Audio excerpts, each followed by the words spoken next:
A man who knows a lot about the story of Portencross Castle is local resident Alistair Glenn.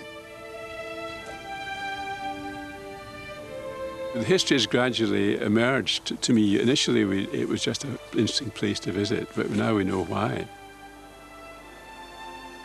He first came across the castle as a young boy, often camping in the area. I came here probably about 1942, and we were let in to see the castle as a kind of special treat. We were up through the Great Hall and onto those days was a very rickety staircase up to the roof, and we were allowed to go up that and have a look from the roof. And it's a dramatic view from the roof. It's quite amazing. Few people have seen inside it, put it that way. This time they did.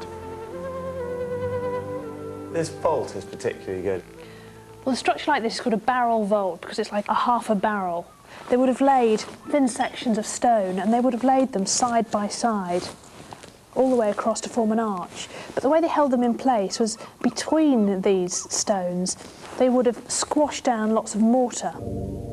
There seems to be quite a lot of saturation run here, and therefore there's always a potential that actually a bit drops out. At the moment a bit, of course, drops out, the arch begins to fail, and once failure begins, it can be quite dramatic. The condition of the roof above the main hall is probably the culprit. Marianne and Ptolemy already suspect that it's in a bad way. But just how bad is it? Ah, my goodness me, a roof garden. It's hard to believe we are now standing on that enormous barrel vault in that wonderful hall beneath. And because the roof has been lost, water is still leaching through this. Seeping through this garden, and then there's this very nice tree whose roots will be growing down into the stonework below, dislodging more of that mortar and further endangering the stone vaulting. It would be a terrible disaster if we were to lose this historic building. These ceilings are marvellous, the barrel vaulted ceilings. You know, you have a feeling that you're in touch with history. That's the feeling I have, and you are. This is my perfect sort of building. I love buildings like this. It's very, very ancient. You can almost feel the history dripping off it. It's just fantastic. There are plenty of castles where only the walls survive. What makes this rather special is that the vaulted ceilings and interiors survive. And that's why it is important to do something about this building, because although the walls are 6 foot fat, you know, and they're indestructible, the sense of it being an enclosed castle with these wonderful interiors is what is really vulnerable here.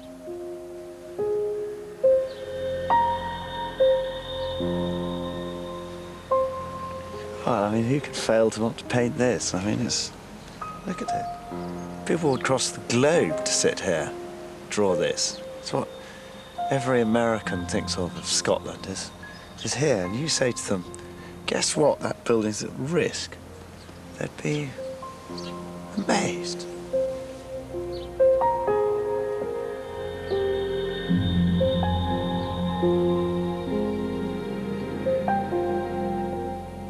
Like all our candidates on restoration, Portencross has a group of campaigners who are fighting to save the building.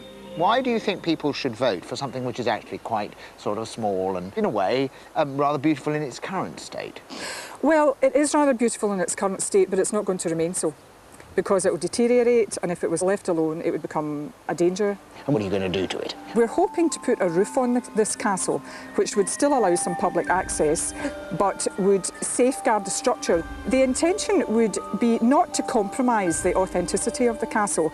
But the idea is for people to come and visit the place and be able to get inside. Yes, absolutely. And we would hope to maybe open it 100 days, you know, in the summer months, allow them to come in, maybe have some visual aids inside, see the Great Hall. And we would like to restore the hall, perhaps some walls of the hall, plaster them so that people can see how it looked in these days.